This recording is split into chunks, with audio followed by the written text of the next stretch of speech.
오후에 함께 보실 말씀은 출애굽기를 보겠습니다. 출애굽기 14장 13절과 14절입니다. 14장 전체를 가지고 설교를 할 것이지만요, 본문 읽는 것은 14장 13절과 14절 두 구절만 읽도록 하겠습니다.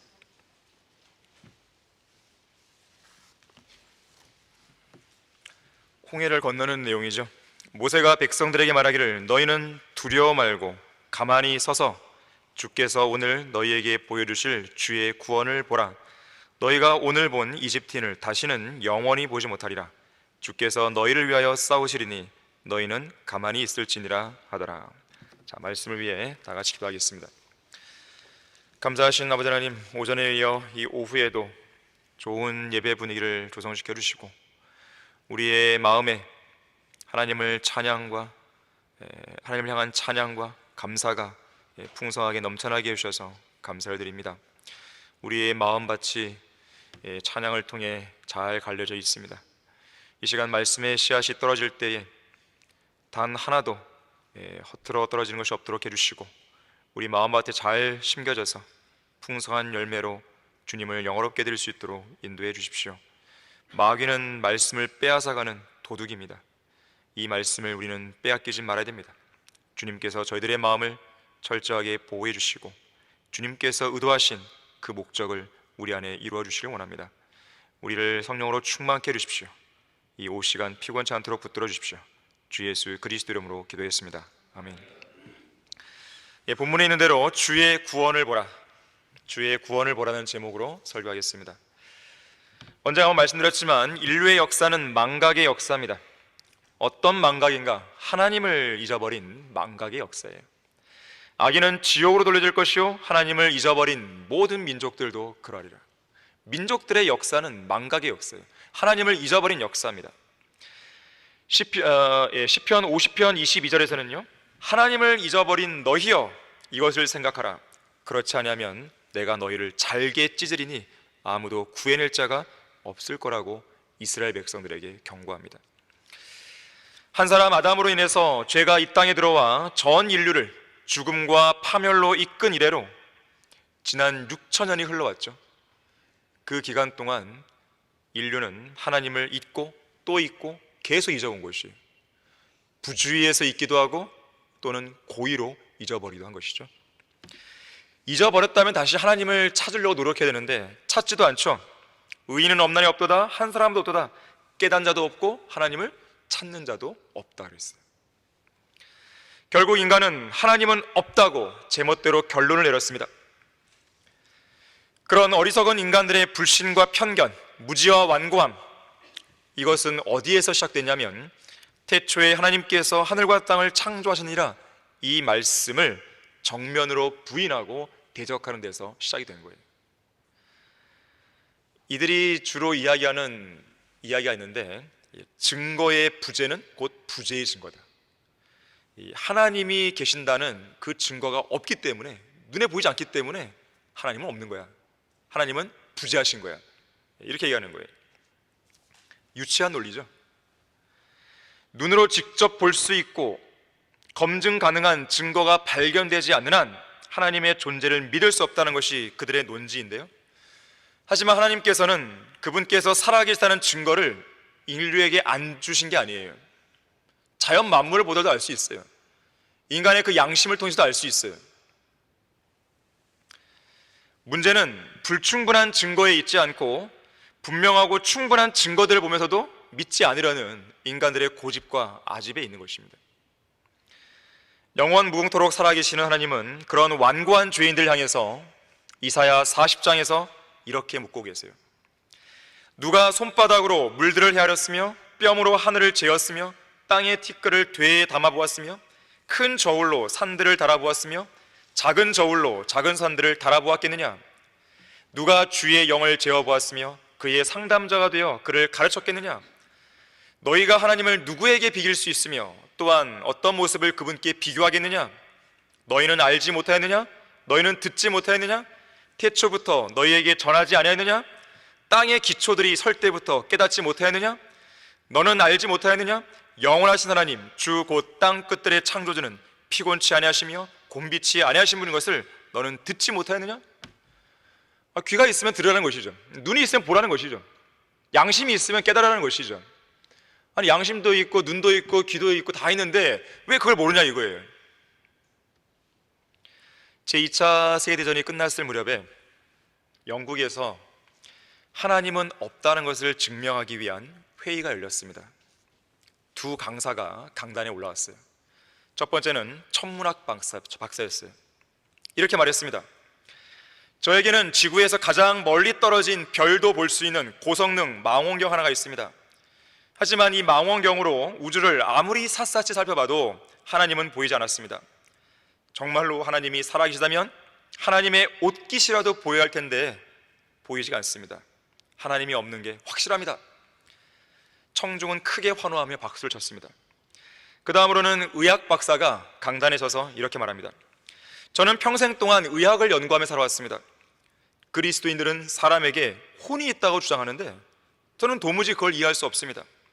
저는 많은 사람을 수술해 보았고 또 시신을 부검한 적도 한두 번이 아닙니다. 하지만 단 한 번도 사람 안에 있는 혼을 본 적이 없습니다. 도대체 혼이 어디 있다는 겁니까? 살 속에 있습니까? 뼈 속에 있습니까? 아니면 피 속에 있는 겁니까? 혼이 있다고 하는 그리스도인들의 주장이나 성경 말씀은 모두 거짓말입니다. 이번에도 수많은 청중이 큰 소리로 환호하며 고개를 끄덕였습니다. 자, 그러자 사회자가 결론을 내립니다. 이제 하나님이 없다는 게 증명되었군요. 이로써 오늘 회의를 마치겠습니다. 바로 그때 맨 앞에 앉아있던 한 노년의 여성이 일어나더니, 사회자님, 제가 아까 강의를 했던 두 강사에게 할 말이 있습니다. 그러면서 강단 위로 올라왔어요. 그리고 천문학 박사를 향해서 묻습니다. 박사님이 갖고 계신 그 망원경은 고성능 망원경이죠? 네, 맞습니다. 그 망원경으로 보면 무엇이든지 잘 보이죠? 네, 잘 보입니다. 그렇다면 바람도 보입니까? 바람이요? 네, 바람은 안 보이는데요? 그러면 바람은 없는 겁니까? 아니요, 있죠. 왜 있죠? 바람의 옷깃조차 보이지 않는데 바람이 존재한다는 겁니까? 그렇다면 하나님은 보이지 않는다 해서 하나님이 없다고 말하는 게 옳습니까? 바람도 볼 수 없는 망원경을 가지고 어떻게 하나님을 볼 수 있죠? 천문학 박사는 아무 대꾸도 못했다 그래요. 그러자 여인은 이번에 의학 박사를 향해 질문을 던집니다. 박사님은 아내가 있으세요?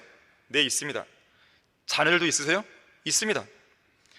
그러면 박사님은 아내와 자녀들을 사랑하시나요? 물론 사랑합니다. 저는 제 아내와 자식들을 무척 사랑합니다. 그래요? 그러면 저에게 칼을 가져다 주십시오.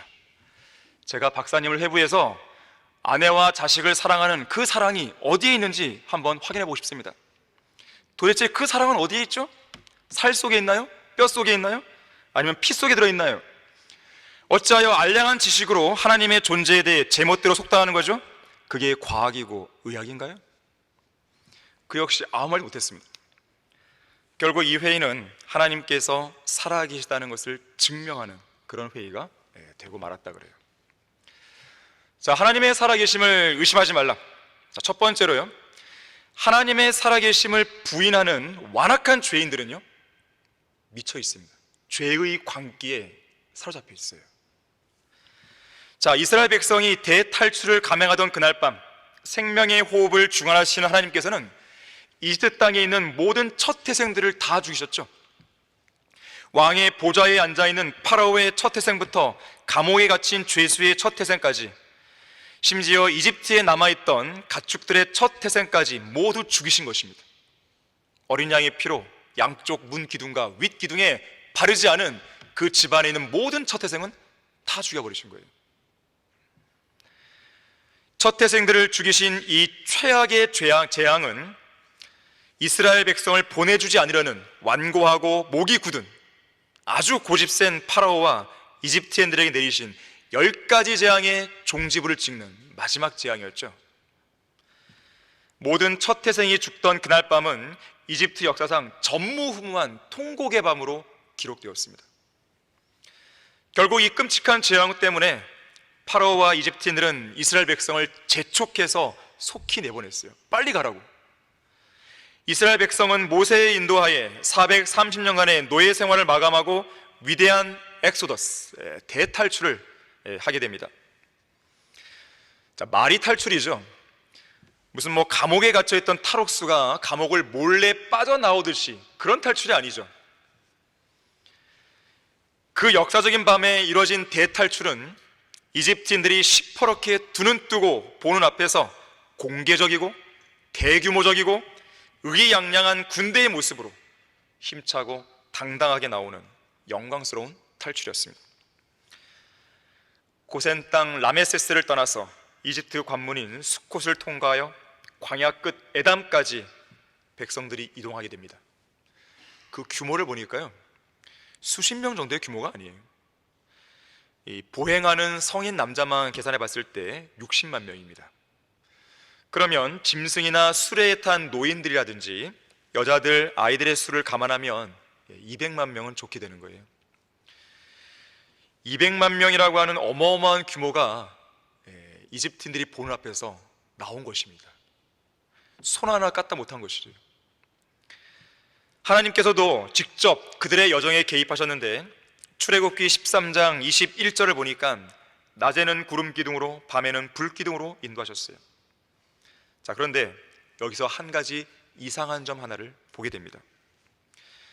백성들이 이동해 가는 방향을 보게 되면 분명 시내산이에요. 목적지는 시내산입니다. 그런데 시내산 쪽으로 방향을 잡게 하신 하나님께서는 백성들로 하여금 이 광야 끝 에담에서 홍해를 따라 곧장 시내산으로 내려가게 한 게 아니에요. 중간에 방향을 트십니다. 만약에 곧장 내려갔다면 홍해를 건널 필요가 없었어요. 하지만 하나님께서는 인간적인 견지에서는 도저히 이해할 수 없는 명령을 내리십니다. 인간의 모든 생각을 초월하는 명령을 내리세요. 자, 오늘 본문 14장 1절과 2절을 보겠습니다. 주께서 모세에게 일러 말씀하시기를 이스라엘 자손들에게 말하여 그들로 돌아서, 그냥 쭉 내려가면 되는데 그렇게 안 하고 돌아서 방향을 튼 거예요. 바알스폰 맞은편 믹돌과 바다 사이 피하히롯 앞에 진을 치게 하라. 너희는 피하히롯 앞에서 바닷가에 진을 칠지니라. 광야 끝 에담에 진을 치고 있는 백성들에게 곧장 홍해 해변을 따라 시내산으로 직행하라 이렇게 안 했어요. 돌아서, 영어로는 turn이에요. 가던 방향을 돌립니다. 돌려서 어디로 가냐 봤더니 믹돌과 바다 사이, 바로 이 바다가 홍해입니다. 믹돌과 홍해 사이 피하히롯 앞에다가 진영을 치라고 명령하신 거예요. 인간적인 견지로 보면요, 홍해를 바로 앞에 두고 오도 가도 못하게 광야 안에 스스로 가둬버리는 어리석은 명령이 되어버린 거예요. 인간적인 견지에서 보면 스스로 막다른 골목으로 들어간 꼴이 됐습니다. 하지만 이것은 하나님의 견지에서 보면 하나님께서 이집트의 모든 군대 위에서 영광스러운 명예를 얻기 위한 위대한 전략이었습니다. 자, 이어지는 3절 4절을 보십시오. 이는 파라오가 이스라엘 자손에 대하여 말하기를 그들이 그 땅에서 혼란에 빠져 광야에 갇혔도다 할 것임이라. 내가 파라오의 마음을 완악하게 하리니 그가 그들의 뒤를 쫓으리라. 그리하여 내가 파라오와 그의 모든 군대 위에서 영예를 얻으리니 이집트인들로 내가 주인 줄 알게 하리라 하시니 그들이 그렇게 행하더라. 하나님의 전략이에요. 주님을 온전한 믿음으로 신뢰해야 됩니다. 그렇게 함으로써 극심한 압박을 이기게 되면 말로 형용할 수 없는 그 충만한 기쁨이 저 셋째 하늘, 그 하늘에 계신 하나님으로부터 나와서 온 우주를 쏜살같이 가로질러 이곳 막다른 골목에 갇혀있는 우리 마음속으로 힘차게 밀려 들어오게 되는 것이죠. 자, 본문 5절에서 9절을 보니까요, 하나님의 말씀대로 파라오는 자기가 내보냈던 이스라엘 백성을 추격해 옵니다. 백성이 도주했음을 이집트 왕이 듣자 파라오와 그의 신하들의 마음이 백성에 대해 변하여 말하기를, 얼마 시간이 안 지났어요. 몇 달이 지난 게 아닙니다. 금방 변해버렸죠.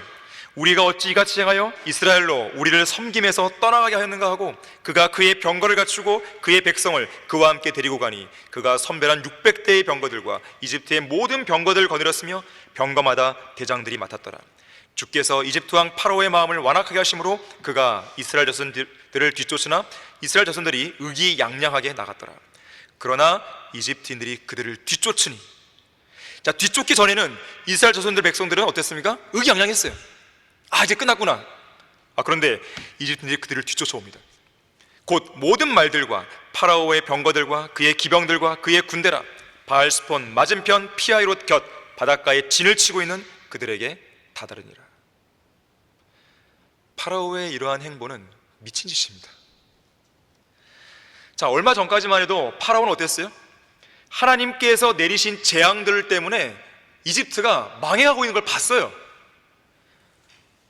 그런데도 이스라엘 백성들을 안 내버려뒀죠. 그거 역시 미친 짓이었죠. 나라가 망해가는데. 그런데 첫 태생들이 죽는 마지막 재앙을 겪고 나서야 그제서야 자신의 미친 짓을 포기했죠. 그런데 그것도 뭐예요? 잠시예요. 잠시일 뿐이에요. 그 끔찍한 재앙이 일어난 지 얼마로 되지 않아서 그 끔찍한 재앙들을 모두 망각한 채 이집트를 탈출한 이스라엘 백성들을 쫓아갑니다. 지금 파라오는 제정신이 아니에요. 이스라엘 백성들이 이집트 땅에 거하는 것 자체가 재앙이었고 저주였음을 뼈저리게 느꼈잖아요. 그런데 당장에 자기들을 위해 섬기고 일할 노예가 없어진 이 현실적인 문제에 딱 직면하자 또다시 미친 짓을 감행하는 거예요. 결국 그는 그의 미친 짓과 함께 홍해 한가운데 수장되어 버리죠. 이것이 바로 완악한 인간들의 실체입니다. 전도서 9장 3절에서 사람들의 아들들의 마음이 악으로 가득 찼으며 그들이 살아있는 동안에 미친 마음을 품다가 후에는 죽은 자기로 간다 그랬어요. 왜 미친 마음을 품을까요? 악으로 그 마음이 가득 차 있기 때문에 그렇습니다. 죄의 광기예요. 죄로 가득 찬 마음은 미친 마음입니다. 그게 어떻게 정상이겠어요? 인간의 마음이 죄로 가득 차 있는데 그게 어떻게 정상이겠어요? 하나님께서 처음 인간을 창조했을 때 그렇게 창조한 게 아니잖아요. 또한 죄는 사람을 미치게 만드는 겁니다. 그래서 설교자 레스터 롤로프가 말했듯이 세상은 정신병 환자가 운영하고 있는 거대한 정신병동이에요. 그런 미친 마음을 품고 살다가 결국 지옥의 저주를 뒤집어 쓰는 존재들이 바로 무지하고 어리석은 인간들입니다. 종교, 철학, 교육, 과학 등으로는 죄인들의 미친 마음에 따른 광기를 해결할 수 없습니다. 그런 미친 마음을 정신과 의사나 심리 상담사들이 해결할 수 있을까요? 말도 안 되는 일이죠. 자기들도 미친 사람인데요. 그렇잖아요. 죄로 갇혀 있잖아요. 죄로 가득 찬 미친 마음을 가진 사람이 죄로 가득 찬 미친 마음을 가진 누군가를 상담하고 그 사람이 심리치료를 한다? 그게 말이 되겠습니까? 그 미친 짓을 어떻게 멈출 수 있을까요? 하나님밖에는 안 되는 거예요. 살아계신 하나님께서 그 죄인들을 멈추게 됩니다. 하나님께서 멈춰주셔야 돼요. 발라함의 미친 짓을 하나님이 어떻게 하셨어요? 말 못하는 나귀를 통해서 막게 하시잖아요. 미친 마음을 정상적인 마음으로 돌리고 미친 짓들을 멈추게 하기 위해서는 예수 그리스도의 복음을 통해 혼이 구원받고 그분의 피를 통해 양심이 정결케 되어야 됩니다. 하나님의 말씀과 성령의 능력으로 규제되어야 돼요. 그 마음이 진리의 말씀으로 통제받지 않는 한 죄인들의 미친 짓은 절대로 멈추지 못합니다. 하나님의 살아계심을 의심하지 말라. 두 번째로, 살아계신 하나님의 도우심을 의심하는 완악한 죄인들은 위기에 직면할 때마다 불평합니다. 하나님을 의심하니까요. 막다른 골목에 놓인 이스라엘 백성은 대병력을 이끌고 진군해오는 파라오의 군대를 보는 순간 극심한 두려움을 느꼈습니다. 앞에는 홍해라고 하는 망망대해가 가로막고 있죠. 뒤에서는 자기들을 잡으러 오는 파라오의 군대가 뒤쫓아오고 있죠. 그야말로 사면초가의 상황에서 꼼짝없이 죽겠구나 하는 절망적인 생각에 사로잡히고 말았습니다. 자, 10절 말씀 보십시오. 파라오가 가까이 다가올 때 이스라엘 자손들이 눈을 드니 보라, 이집트인들이 그들에게로 진군해 오는지라. 이스라엘 자손들이 심히 두려워하며 주께 부르짖었더라. 이 바로 앞에 있는 8절에서 이스라엘 자손들은 의기양양하게 나갔단 말이에요. 그런데 현실을 바라보니까요, 이게 아닌 거죠. 금세 두려워합니다. 이스라엘 백성은 당대 최강국인 이집트에서 어떻게 그들이 극적으로 탈출했는지 잊어버렸어요. 금방 잊어버렸어요. 방금 전까지 있었던 일인데, 양쪽 문기둥과 문 위의 기둥에 바른 어린 양의 피와 위대한 능력으로 하나님께서 그들을 어떻게 이집트에서 구속하셨는지 잊어버렸어요. 하나님께서 어떻게 10가지 재앙으로 그들을 추격해오는 파라오와 그가 섬기는 신들을 심판했는지 잊어버렸습니다. 두려움과 절망감에 사로잡힌 이스라엘 백성들의 가장 큰 문제가 무엇인지 아십니까? 그들의 눈이었어요. 눈.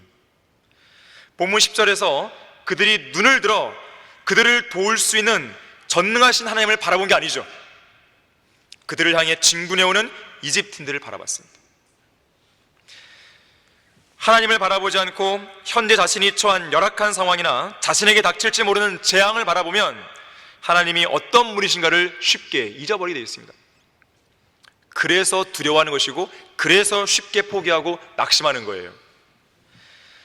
하지만 믿음의 사람 다윗의 고백을 들어보세요. 내 눈이 항상 주를 향해 있으니 이는 그가 나의 발을 그물에서 빼내어 주실 것이기 때문이라. 오 주 하나님이여, 내 눈이 주께 있고 나의 신뢰도 주께 있으니 내 혼을 빈곤한 곳에 버려두지 마소서. 문제가 생겼다면 눈을 들어 문제를 보지 말고 눈을 들어 하나님을 바라봐야 되죠. 상황이 열악해졌다면 열악한 상황을 보지 말고 눈을 들어서 하나님을 바라봐야 되죠.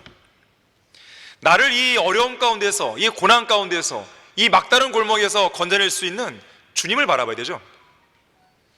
시편 121편 1절과 2절에서 이렇게 말씀합니다. 내가 나의 도움이 오는 산들을 향하여 내 눈을 들어 올리리니 나의 도움이 하늘과 땅을 지으신 주께로부터 오는도다. 왜 우리는 도움을 얻기 위해서 눈을 들어 올려야 되는 것인가? 그 도움은 위로부터 오기 때문에 그래요. 진정한 도움은 이 땅에 없어요. 이 땅에서는 일시적인 도움을 받을 수는 있죠. 그러나 영속하는 도움은 없습니다. 도움을 받는 것 같죠, 이 땅에서는. 하지만 그건 근본적인 도움이 아니에요. 우리에게 필요한 도움은 어떤 도움이에요? 강력한 도움이에요. 효과적인 도움입니다. 즉각적인 도움이고 지속적인 도움이죠. 이러한 도움은 위에 계신 하나님께부터 오는 것이에요. 자, 기도의 사람 조지 뮬러는 이렇게 말했어요. 잘 들어보십시오. 우리의 연약함은 하나님의 능력이 나타날 수 있는 절호의 기회가 됩니다.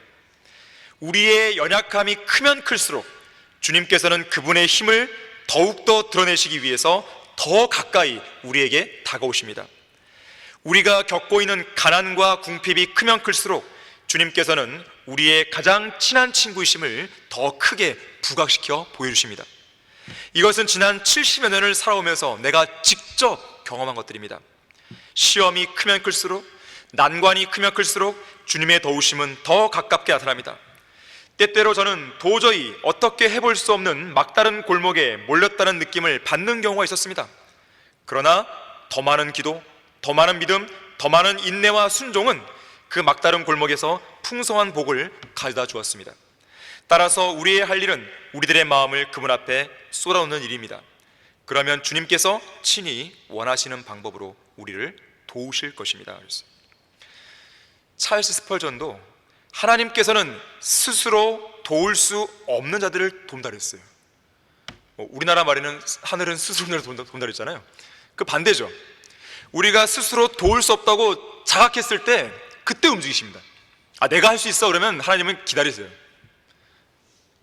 왜냐하면 그때 도와줘봤자 그 사람은 뭐라 그럴까요? 내 힘으로 한 거야 이러겠죠. 그게 인간이에요. 오스왈드 챔버스 목사는 우리의 무기력함이 시작되는 바로 그 순간에 하나님이 다가오신다고 그랬어요. 여러분이 현재 직면해 있는 문제만 보지 마시고 그 문제 너머에 있는, 그 문제 위에 있는, 그 문제를 허락하셨고 그 문제를 해결할 수 있는 주 하나님께로 믿음의 눈을 들어 올려야 됩니다. 사도 바울이 이렇게 말했어요. 우리 믿음의 창시자요 완성자이신 예수를 바라보자. 그렇게 바라보면 예수님께서 여러분들에게 이렇게 말씀해 주실 거예요. 세상에서는 너희가 환난을 당할 것이나 기운을 내라. 내가 세상을 이겨노라. 누구든지 자신의 눈을 하나님으로부터 돌려서 세상의 환난으로 향하게 되면 그 성도는 자신의 가련하고 고통받는 처지를 바라보며 스스로 연민에 빠집니다. 그리고 낙담하고 절망하고 결국 모든 걸 포기해버려요. 그렇게 포기하면 하나님께 부르짖죠. 부르짖는데 도움을 부르짖는 것이 아니라 불평, 불만을 마구 쏟아내는 것이죠. 본문에 나오는 백성들이 그랬어요. 자, 이어지는 11절, 12절 보세요. 그들이 모세에게 말하기를 이집트에 무덤이 없어서 내가 우리를 이끌어내어 광야에서 죽게 하느냐? 어찌하여 내가 우리를 이집트에서 데리고 나와서 우리에게 이같이 행하느냐? 우리가 이집트에서 너에게 한 말이 이것이 아니냐? 말하기를 우리를 내버려 두라. 우리가 이집트인을 섬기려 하지 않았느냐? 우리가 광야에서 죽는 것보다 이집트인을 섬기는 것이 더 나았겠노라 하더라. 아니, 기껏 살려놨더니, 기껏 빼놨더니 정말 하나님께서는 오래 참으시는 분이세요. 정말 오래 참으시는 분이시죠. 사실 이 불평은요, 출애굽 이후에 이스라엘이 했던 첫 번째 불평입니다. 출애굽한 지 얼마 안 돼서 한 불평이에요. 이 불평 이후로 40년간의 광야 생활 내내 이들은 끊임없이 불평하죠. 불평도요, 일종의 습관입니다. 어떤 사람은 자기가 말하는 게 불평이 아니라고 말하지만 제3자가 볼 때는 불평이에요. 불평도 습관이에요. 불평은 힘들고 불편한 상황에 직면할 때마다 무조건 그 상황을 부정적으로만 받아들이려 하는 나쁜 습관입니다. 특히 감사를 모르는 자들의 쓸데없는 넋두리예요. 불평은 받아주지 마세요. 사실 불평하는 대부분의 이유는요, 현재 직면하고 있는 문제가 감당하기에 너무 커서라기보다는 그 문제를 받아들이는 그 사람의 마음이 좁은 거예요. 그 사람의 믿음이, 하나님을 신뢰하는 믿음이 너무 작은 거예요. 아, 감당하기가 어렵습니다. 그게 아니에요. 하나님께서 우리에게 주는 시험은 감당할 만하니까 주는 거예요. 감당하기 어려운 걸 안 주십니다. 설령 줬다 하더라도 피할 길을 주시죠.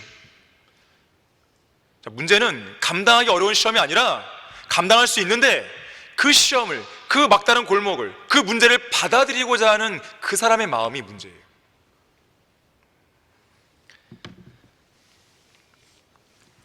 진정한 그리스도인은 어떤 어려운 상황에서도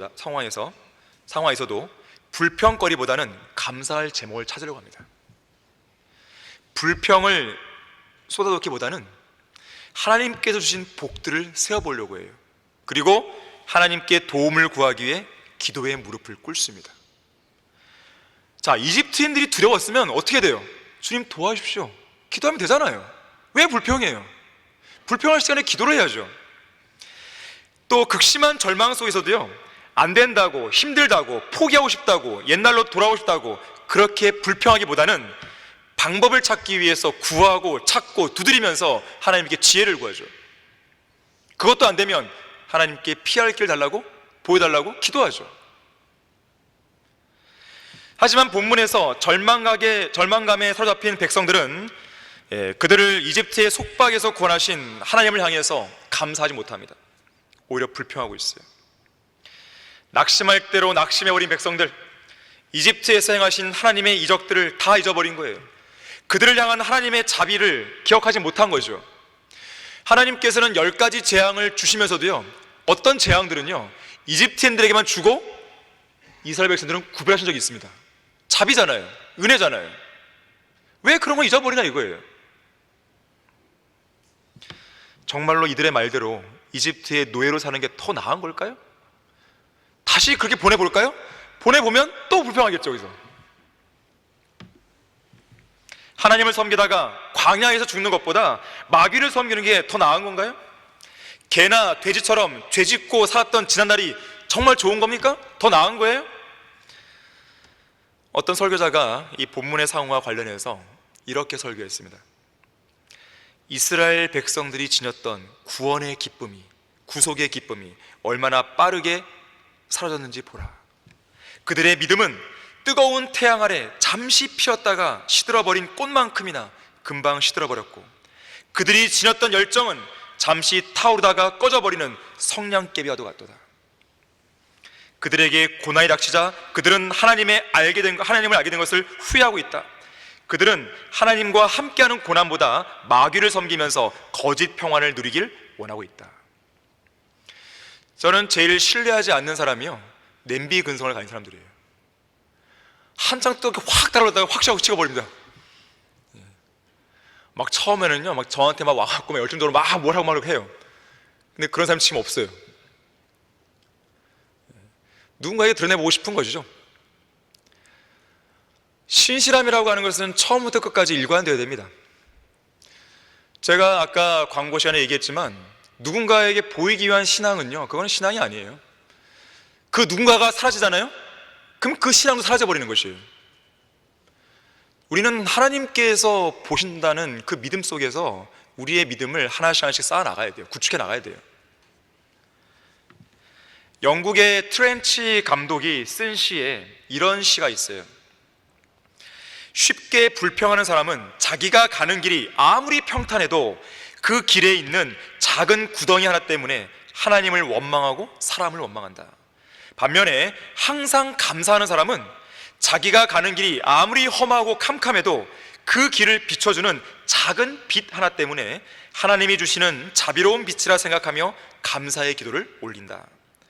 화려한 궁전에 살면서도 인생이란 왜 이리 괴롭고 기쁜 일은 하나도 없냐고 얼굴을 찡그려 불평하는 사람이 있는가 하면, 개딱지만한 오두막집에 살면서도 자신을 지키시는 하늘아버지의 한없는 은혜와 사랑을 진심으로 감사하는 사람이 있다 그랬어요.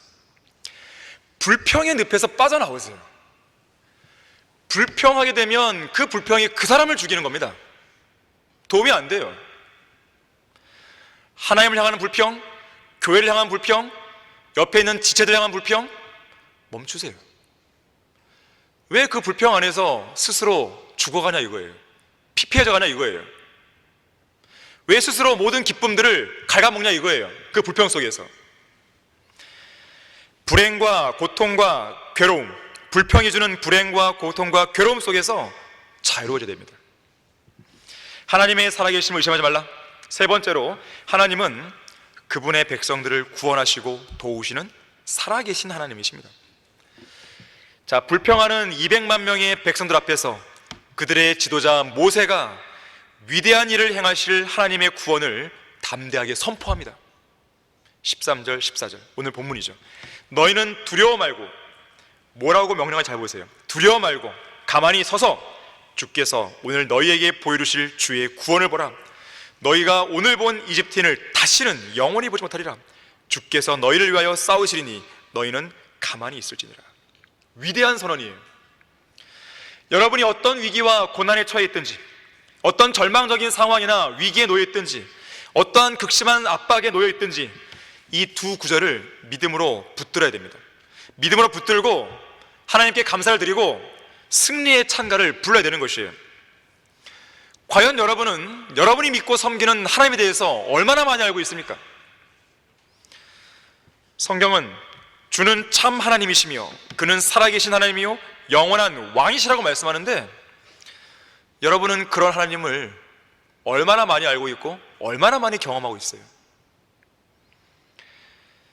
하나님께서는 모든 능력을 소유하신 전능하신 하나님이시죠. 그 전능하심으로 우주 만물을 만드셨죠. 빛이 있으라 하시니 빛이 있어요. 말씀 한마디로. 창공이 있으라니까 창공이 있었어요. 식물과 동물을 내라고 하니까 식물과 동물이 생깁니다. 하나님께서 하신 말씀에는 능력과 권위가 있죠. 하나님께서는 권위 있는 말씀으로 무에서 유를 만드시죠. 시편 33편 9절에서 그가 말씀하시니, 하나님이 말씀하시니 그것이 이루어졌고 그가 명령하시니 그것이 확고히 섰도다 그랬어요. 모든 고난과 어려움 속에서 우리를 구원할 수 있는 분은 온 우주에서 위대하신 하나님 한 분밖에 없습니다. 환난과 역경 속에서 우리의 기도를 들으시고 우리를 도울 수 있는 분은 하나님 한 분밖에 없다는 것을 여러분들이 믿으셔야 돼요. 고난의 날에 나를 부르라. 내가 너를 구해낼 것이요 너는 나를 영화롭게 하리라. 나를 부르면, 하나님을 부르면, 하나님께 기도하면 하나님께서 그 사람을, 성도를 구해내시죠. 구해내게 되면 그것 자체가 어떻게 되는 거예요? 하나님을 영화롭게 하는 거예요. 이것이 바로 하나님께서 영예를 얻으시는 방법이에요. 자, 그렇다면 고난은 반드시 있어야 돼요. 고난이 있어야 주님이 건질 수 있는 것이고, 주님이 건지셔야 영광을 얻으시는 거 아니겠어요? 나를 부르라. 그리하면 내가 내게 응답하겠고 내가 알지 못하는 크고 능력 있는 일들을 내게 보이리라. 이러한 능력 보고 싶지 않으세요? 막다른 골목, 그것은 우리에게 복입니다. 하나님의 위대한 능력을 볼 수 있는 복이에요. 그런 경험은 아무나 할 수 있는 게 아니에요. 특권이에요. 여러분이 지금 어떤 막다른 골목에 있고 극심한 압박에 놓여 있다면 절호의 기회예요. 정말로 하나님께서 나에게 얼마나 위대한 능력을 보여주실까 기대하세요. 극적인 반전이 있습니다. 살아계신 하나님을 죽은 하나님처럼 만들지 마세요. 전능하신 하나님을 무능한 신처럼 느끼게 하지 마세요. 하나님이 어떤 분이신데요? 하나님이 어떤 분이신데요? 자기의 짤막한 그런 경험과 인생 경험과 알량한 지식 가지고 하나님을 이러쿵저러쿵 재단하거나 예단하지 마세요. 하나님은 그 이상입니다. 우리의 생각으로 담을 수 없는 분이에요. 자, 모세의 위대한 선언을 보세요. 모세가 첫 번째로 말하는 것은 두려워하지 말라는 거예요. 두려워하면 게임 끝이에요. 두려워하면 하나님을 바라볼 수가 없어요. 끝난 거예요, 그러면. 그래서 두려워하지 말라고 하는 겁니다. 두려워하면 하나님께서 이제 보여주실 주의 구원을 볼 수 없어요. 절망과 불평의 늪에 빠져서 고개를 쳐박고 있는 겁쟁이는 결코 전능하신 주님의 구원을 볼 수 없습니다. 주님의 도우심을 경험하지 못할 뿐만 아니라 영광스러운 승리도 못 봐요. 두 번째는 뭡니까? 가만히 있어야 돼요. 이 말은 뭐냐면 하나님께 모든 짐을 맡기라는 거예요. 어설프게 나서지 말라는 거예요. 주님을 온전히 신뢰하라는 겁니다. 자기가 뭔가 문제를 해결해 보겠다고, 주님께 뭔가 도움을 드려보겠다고 그런 거 하지 말라는 거예요. 주님을 의지하려면 확실하게 100% 전적으로 신뢰하는 것이죠. 하나님의 팔, 온 세상을 움직이시는 전능하신 하나님의 팔을 믿음의 기도로 붙들라는 거예요. 자, 우리가 할 수 있는 최고의 일은 기도예요. 그러면 그 기도에 응답하신 하나님께서 움직이시는 겁니다. 구원받은 그리스도인은 하나님의 도우심을 받으며 살아야 돼요. 그게 정상적인 그리스도인의 삶이에요.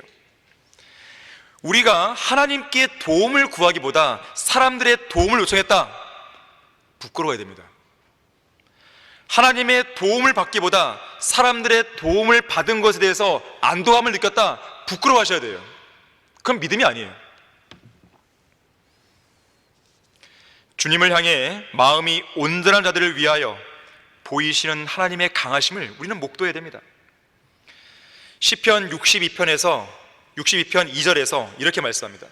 오직 주만이 나의 반석이시요 나의 구원이시며 나의 요새시니 내가 크게 요동치 아니하리라. 우리는 반석 위에 그냥 가만히 서 있으면 됩니다.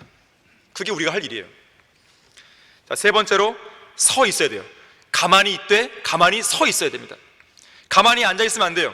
두려움과 절망과 좌절 속에 가만히 주저앉아 있으면 안 됩니다. 너무나 많은 그리스도인이 낙심과 좌절 속에 주저앉아서 너무나 많은 시간을 허비하고 있습니다. 주저앉아 있는 상태에서는 주의 구원을 볼 수 없어요. 보여줘도 못 느껴요. 담대하게 일어나세요. 그래야 주님의 강하심도 볼 수 있고 주의 구원과 능력도 볼 수 있는 거예요. 자, 우리가 믿고 섬기는 하나님은 구원의 하나님입니다. 그래서 성경은 하나님을 묘사할 때 구원이란 단어를 써왔고요. 구원의 반석, 구원의 뿔, 구원의 방패, 구원의 망대, 구원의 화살, 구원의 능력, 구원의 대장, 구원의 근원, 이런 표현들을 쓰고 있습니다. 예수님의 이름 뜻도 뭐예요? 여호와는 구원이시다, 그 말 아니겠어요? 자기 백성을 죄들에서 구원할 자잖아요. 구원입니다, 구원. 종교개혁자 마틴 루터는 어려운 문제로 힘들어하는 성도들에게 이렇게 종종 권면했다 그래요. 하나님이 하나님 되시게 하라. 하나님께서는 태양을 멈추게 하셨고 하늘에서 만나를 내리셨고 여리코 성벽을 허물어뜨리셨고 이스라엘의 원수들과 직접 싸우셨다. 폭풍을 잠잠케 하신 바로 그분께서 오늘날 우리의 기도를 듣지 않으실 이유가 어디 있겠는가? 주님께서는 물로 포도주를 만드셨고 다리를 저는 자를 일으키셨고 굶주린 백성들을 먹이셨다. 주님께서는 사자굴에서 승리하셨고 나사로를 다시 생명으로 불러내셨다. 주님께서는 비를 위해 간구하는 엘리야의 간절한 부르짖음을 들으셨고 고통받는 자들을 자유롭게 하셨다. 주님께서 정말로 그러한 일들을 행하신 것을 믿는다면 지금 이 순간 전능하신 하나님께서 우리 가운데 역사하실 수 있도록 믿음으로 모든 문제를 주님께 맡기도록 하자.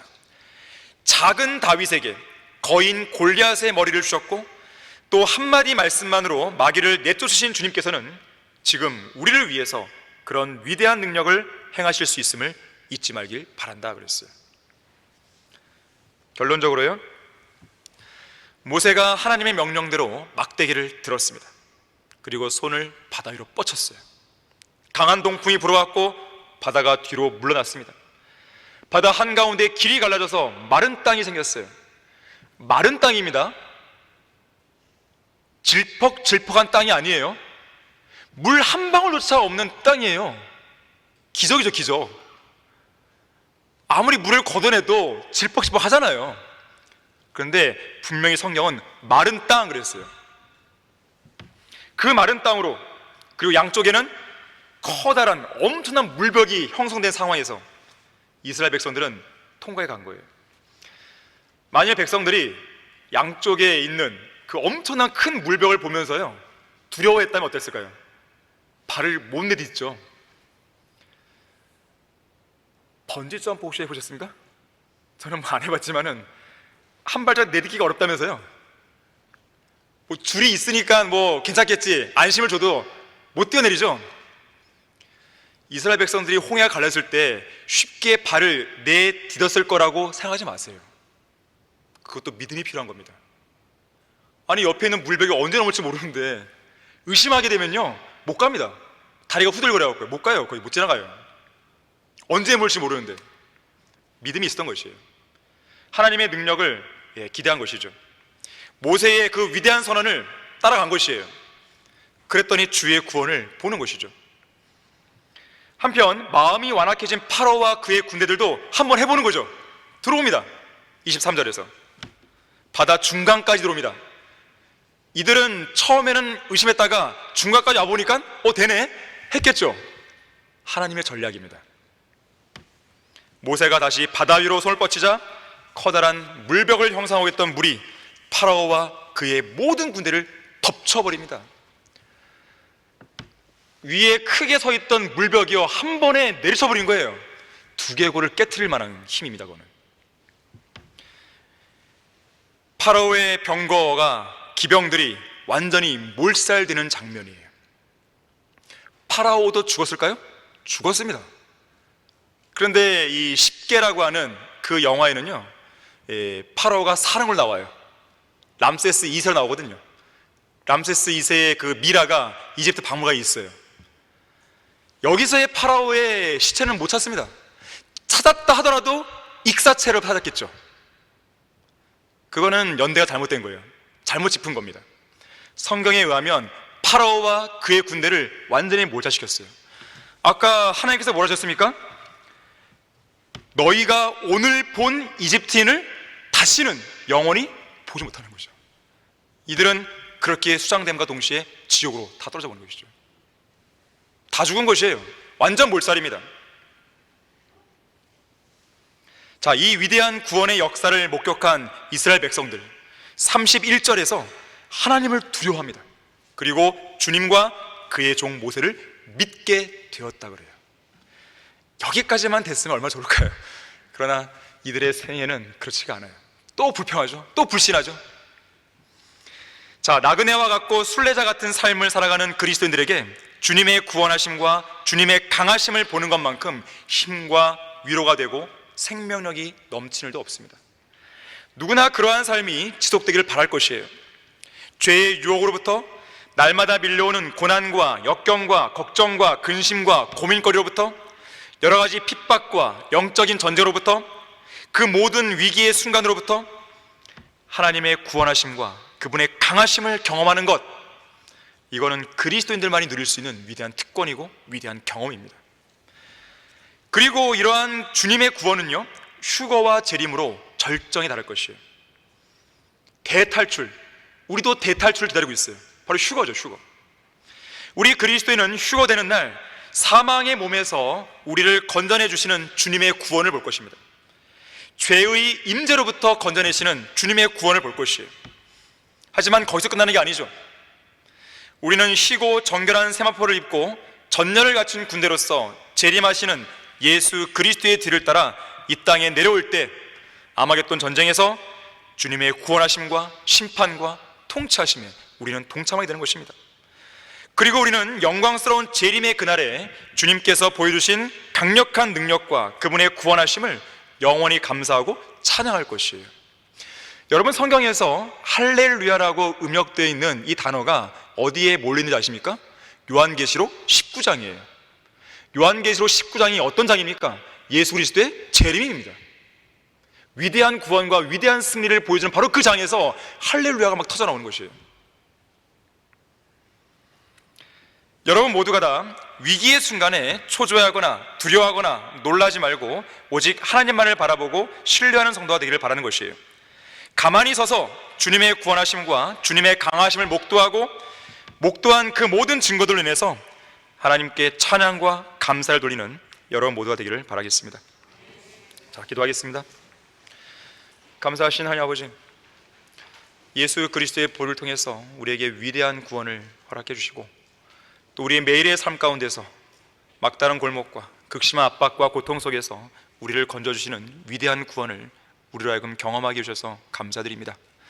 하지만 우리는 때때로 믿음의 연약함 속에서 주저앉거나 또 절망감에 사로잡히거나 좌절하고 낙심한 경우가 있습니다. 혹시라도 이 가운데 그러한 성도가 있다면 그러한 부분에서, 그러한 영역에서 빠져나올 수 있도록 도와주십시오. 눈을 들어 주님을 바라보는 성도가 되게 해주십시오. 오직 주님만을 신뢰하는 성도가 되게 해주십시오. 주 예수 그리스도 이름으로 기도했습니다. 아멘.